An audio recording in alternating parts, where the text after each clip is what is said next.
Hello বন্ধুরা, welcome to বঙ্গরন্ধন।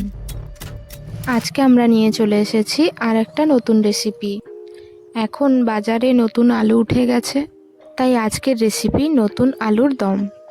তো উপকরণ হিসেবে নিয়ে নিয়েছি পেঁয়াজ, টমেটো, রসুন, কাঁচা লঙ্কা, আদা আর মটরশুঁটি।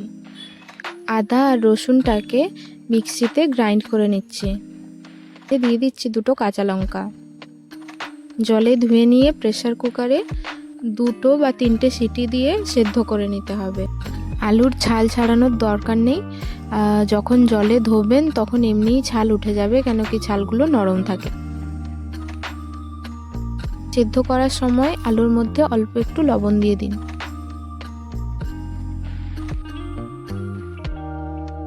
আলু সেদ্ধ হয়ে এলে একটা ফ্রাইং প্যানে তেল দিয়ে আলুগুলো ভেজে নেবেন, নুন আর হলুদ সহ।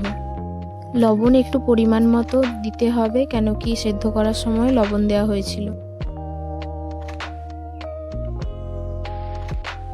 এবার মেন রান্নায় আসা যাক। কড়াই গরম করে নিয়ে ওর মধ্যে তেল দিয়ে দিলাম। আপনারা সাদা তেলও ব্যবহার করতে পারেন বা সরষের তেল। আমাদের চ্যানেলে যা যা রান্না দেখানো আছে তার প্রত্যেকটি মানুষ খুব সহজেই রান্না করে খেতে পারবে, সেইভাবেই তৈরি করা। শুধুমাত্র ভিডিও বানানোর জন্য আমরা রান্না করছি না। এখন গরম তেলের মধ্যে ফোড়ন হিসেবে শুকনো লঙ্কা, গোটা জিরে, এলাচ, দারুচিনি দিয়ে দিলাম।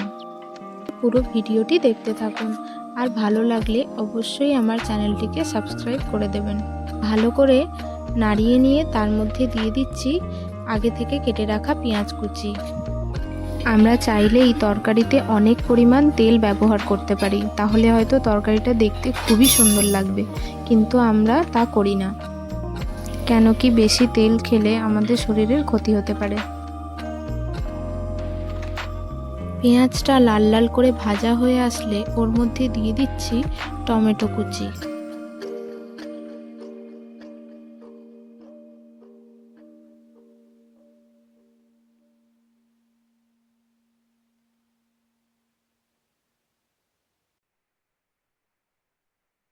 দিয়ে দিলাম পরিমাণ মতো লবণ।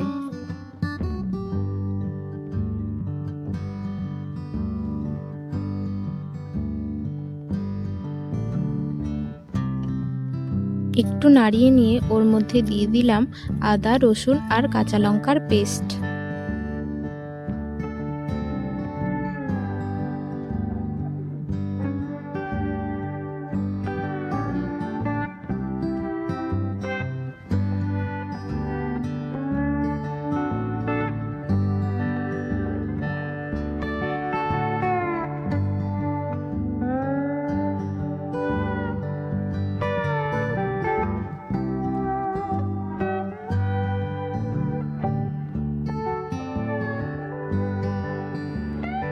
ভালো করে নাড়িয়ে নিতে হবে।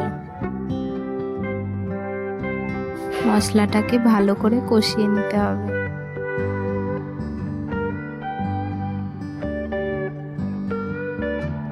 দিয়ে দিচ্ছি পরিমাণ মতো হলুদ।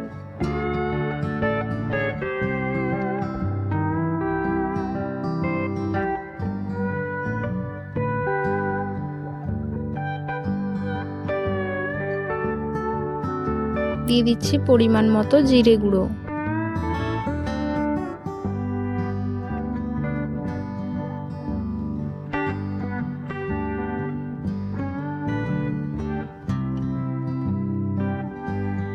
এই সময় দিয়ে দিলাম অল্প কিছুটা চিনি, আপনারা না দিতে চাইলে না দিতে পারেন। দিয়ে দিয়েছি অল্প পরিমাণ লঙ্কার গুঁড়ো।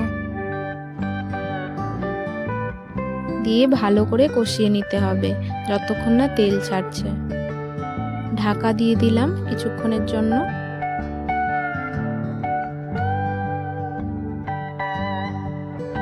ঢাকা খোলার পর অনেকটাই তেল ছেড়ে গেছে। এখন এর মধ্যে দিয়ে দিলাম মটরশুঁটি।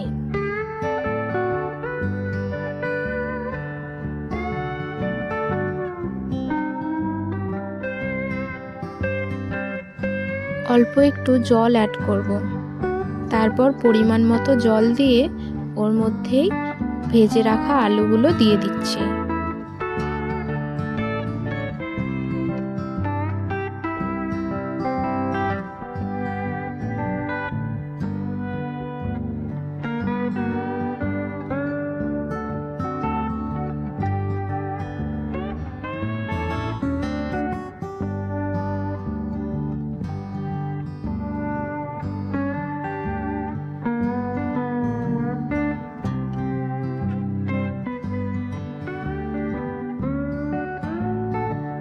ঝোলটা ফুটে গেলে ঢাকা চাপা দিয়ে রেখে দিলাম 10 মিনিটের জন্য।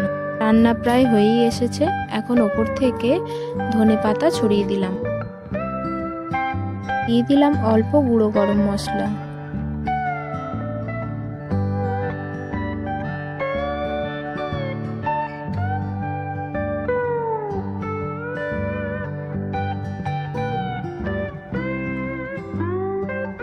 আলু সেদ্ধ হয়েছে কিনা দেখে নিতে হবে। তারপর একটু সময়ের জন্য ঢাকা দিয়ে রেখে দিন।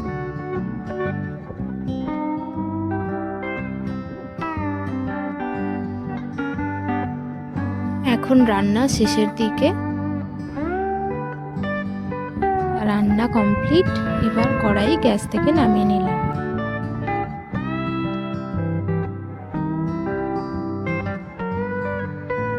ঢেলে নিলাম অন্য একটা বাটির মধ্যে। দেখতে খুব সুন্দর হয়েছে আর খেতেও টেস্টি হয়েছে। আপনারা বাড়িতে বানিয়ে একবার দেখুন, ভালো লাগবে। লুচি, পরোটা এর সাথে নতুন আলুর দম খুব ভালো লাগবে খেতে। ভিডিওতে যাতে কালারটা ভালো আসে সেই জন্য অনেকেই ফুড কালার ব্যবহার করে থাকেন। আমরা কিন্তু এরকম কিছুই ব্যবহার করিনি। আমরা এমনভাবেই রান্না করি যাতে কোনো মানুষ যখন আমাদের ভিডিও দেখে রান্না করবে তখন যেন অল্প তেল মশলা বা স্বাভাবিকভাবে এবং সহজভাবে রান্না করতে পারে, সেইভাবেই ভিডিওটি বানিয়েছি। আর আমাদের স্বাস্থ্যের কথাও মাথায় রাখতে হবে। রান্নাটি যদি ভালো লাগে প্লিজ লাইক, কমেন্ট, শেয়ার করে দিন। আর আমার চ্যানেলটিকে সাবস্ক্রাইব করে আমার পাশে থাকুন। দেখা হচ্ছে নেক্সট ভিডিওতে। বাই।